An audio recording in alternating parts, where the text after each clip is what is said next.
Assalamu alaikum, dear students. Welcome to the Azim Group of Publications. I am Nimradin, your chemistry teacher, and today we are going to discuss energetics of the phase change from the chemistry book by Azim Academy. तो सबसे पहले अगर हम एक definition देखें कि enthalpy change या जिसको हम डेल्टा एच कहते हैं कि क्या चीज़ है. इफ़ अ फिजिकल और the chemical change take place at the constant pressure then the heat change during this process is called enthalpy change. यानी आपके पास प्रेशर फिक्स्ड हो यानी कांस्टेंट प्रेशर हो दौरान केमिकली या फिजिकली कोई चेंज आ रहा हो, तो जब भी कोई केमिकल या फिजिकल चेंज आता है उस दौरान जो हीट या एनर्जी का चेंज आता है उस हीट या एनर्जी के चेंज को बेसिकली हम कहते हैं एंथैल्पी. सबसे पहली डेफिनेशन जो हम डिस्कस करेंगे that is molar heat of fusion, जिसको हम डेल्टा एच एफ के साथ, फ्यूजन का वर्ड है तो एफ का साइन आएगा. तो डेल्टा एच एफ की डेफिनेशन देख लेते हैं. It is the amount of heat absorbed by 1 mole of the solid when it is melt into the solid form at its boiling melting point. यानी आप एक सॉलिड को 1 मोल सॉलिड को liquid में कन्वर्ट कर रहे हैं. जब आप एक सॉलिड को लिक्विड में कन्वर्ट कर रहे हैं तो उस दौरान जो हीट का या एंथैल्पी का चेंज आएगा उसको कहते हैं मोलर हीट ऑफ फ्यूजन, और इसके लिए सिंबल यूज होगा डेल्टा एच एफ का.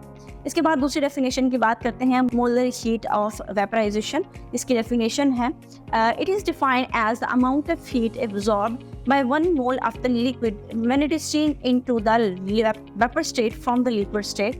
आपने प्रेशर वही रखें कांस्टेंट, लेकिन आप एक लिक्विड को वेपर स्टेट में कन्वर्ट करने के लिए 1 मोल लिक्विड को वेपर्स में कन्वर्ट करने के दौरान जो एंथैल्पी का चेंज या हीट का चेंज आएगा उसको मोलर हीट ऑफ वेपराइजेशन कहते हैं. और मोलर हीट ऑफ वेपराइजेशन का जो सिंबल है that is delta H we. इसी के साथ थर्ड डेफिनेशन देखते हैं that is molar heat of sublimation.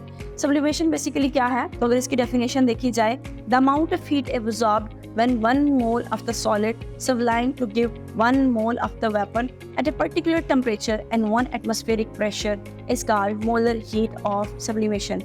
आप प्रेशर फिक्स कर रहे हैं 1 atm और उस टाइम आप एक सॉलिड को लिक्विड के वेपर्स के फॉर्म में कन्वर्ट करने के दौरान जितनी एनर्जी या जितनी हीट आपको चाहिए या जितनी हीट यूज होगी या जितना हीट का चेंज आएगा उसको हम कहते हैं molar heat of sublimation. And molar heat of sublimation को हम डेल्टा एच से जाहिर करते हैं. इसी के साथ अगर हम बात करते हैं energy changes and the intermolecular forces की, तो जब आप सॉलिड से लिक्विड में लेके आते हैं तो थोड़े बहुत बॉन्ड टूटते हैं, लेकिन जब आपने लिक्विड से वेपर्स में जाना है तो तकरीबन सारे ही बॉन्ड तोड़ के आपने आगे जाना है, यानी ज़्यादा एनर्जी चाहिए क्योंकि कम्प्लीटली ब्रेक डाउन करनी है. तो हम कहते हैं कि फ्यूजन की निस्बतन वेपराइजेशन की वैल्यू जो है वो ज़्यादा होगी. तो यहाँ वाटर के केस में जब आपने पानी जो है उसकी अगर फ्यूजन की वैल्यू देखी जाए तो वो हमारे पास 6 किलो जॉल पर मोल होती है, लेकिन अगर उसी की वेपराइजेशन की वैल्यू देखी जाए तो वो हमारे पास 40 किलो जॉल पर मोल होती है.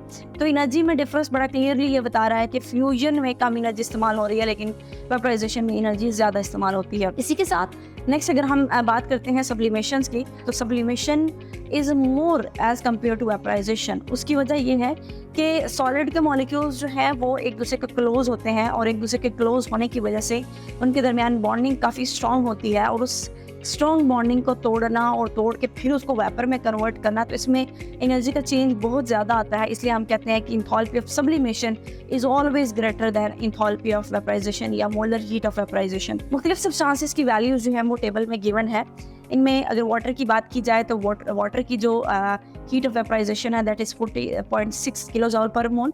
अगर अमोनिया की बात की जाए दैट इज़ 21.7. HCl की बात की जाए तो 15.6. सल्फर डाइऑक्साइड की बात की जाए तो 24.3.